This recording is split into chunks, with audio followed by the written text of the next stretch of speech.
How long has this been in the works, do you think? And are you very pleased to see Mr. Zahawi join the reform ranks? Well, these kind of talks go on for months, so I'm aware it's some considerable time. And what do you make of the defection? Do you think he's going to be, one of even more? Yeah, I would imagine so. It's everyone has their own reasons why they do this. I know why I did it, and I'm sure Nadhim has a completely different set of reasons. But I think there is one common thread that runs through most of these kind of things, and that is that the writing is on the wall for the Conservative Party. We know where Reform are going. We know how well they're going to do in the local elections, and we know, having experienced both the Conservative and Labour government in recent years, we know exactly who needs to be in power in order to do what's right for Britain, and that's Nigel Farage and Reform. And that is the fundamental reason why people like myself and others who've defected to Reform are doing so, because we want to be there, we want to be part of the political change, and we want to help.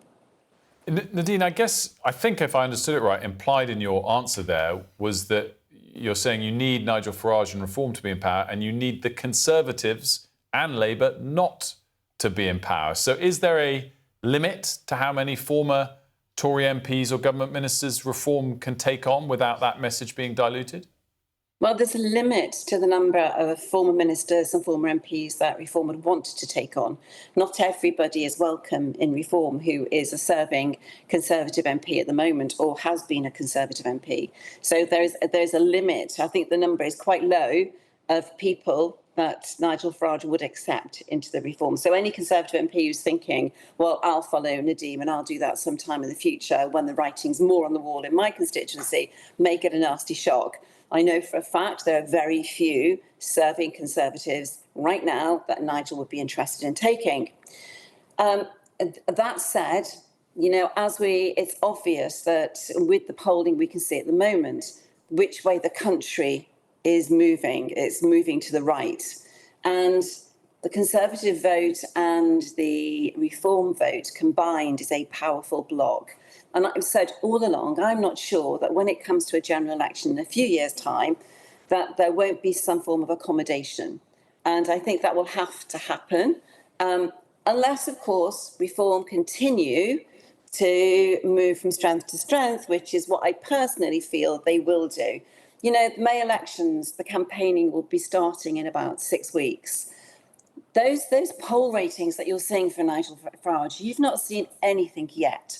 Once he hits the campaign trail, you'll see those poll ratings move even further.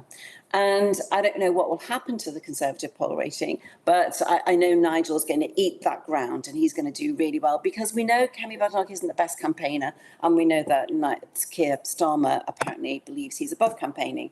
And so you're going to see a big difference once Nigel Farage hits the campaign trail. How that will, carry on for 3 years, we don't know. But there may be a situation whereby in the future, at a general election, there may need to be some form of accommodation, or Nigel Farage might do it all on his own.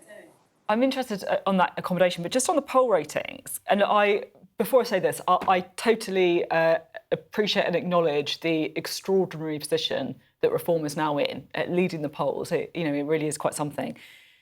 But if you look at the latest YouGov poll, it does look like the Conservatives are stabilising. Reform down to 24%. That's the lowest for Reform since April. Do you think there are signs that Reform has actually hit a ceiling when it comes to polling, and that actually, Kemi Badenoch's doing a bit better, that perhaps it's going to go the other way, that Kemi Badenoch and the Conservative Party might end up doing a bit better than Reform? So I think the bit better that you're talking about for Kemi Badenoch is within 0.5% and 1%, which is well within a margin of error. So I don't quite buy the Kemi bounce theory yet. I think we need to see a much more what you've seen with Nigel Farage is a sustained poll lead over many months. I've yet to see that happen for Kemi Badenoch. So let's see what happens there. But as I said, once he hits the campaign trail, you've not seen what the poll ratings will be like come May. And that's when I think we'll need to take a different view of this. It's the local elections in May. I think they will be the bedrock of the votes in the future. So let's see what happens in May.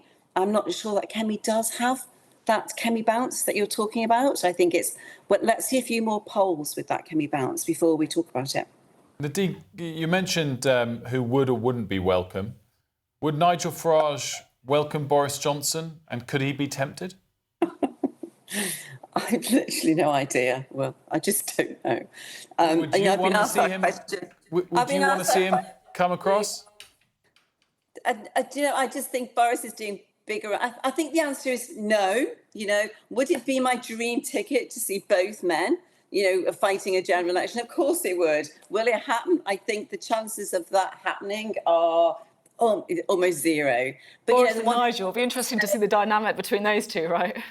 But can I just say this? I've pledged my loyalty to Nigel now as the future leader, as the leader of the Reform Party and for future Prime Minister, and that's where my loyalty stays. Once I pledge my loyalty, I stay, and that's where I am. I will do everything I can to make sure Nigel Farage becomes Prime Minister at the next election. Just quickly, because we haven't got ages, you talked there about some kind of accommodation between Conservatives and Reform. What do you mean? Well, we saw it in 2019 where Reform didn't stand certain seats in candidates in certain seats. We saw who knows what an accommodation can look like. I don't think it would be a merging of the two parties. I just don't think Nigel Farage would be up for that. But who knows? I just don't see a day when a general election arrives. And if there isn't some accommodation between Reform and the Conservative Party, we'll end up with another Labour government. I don't think anybody wants that. Nobody wants another Labour government. Well, apart from the Labour Party, they probably like it. Apart from the few people who'll be left voting Labour at that time. But that could be the scenario we're facing. And that's not what I think anybody on the right will want to happen. And so who knows what it will look like. Nadine, thanks so much for joining us. Really great to have you on. You're welcome.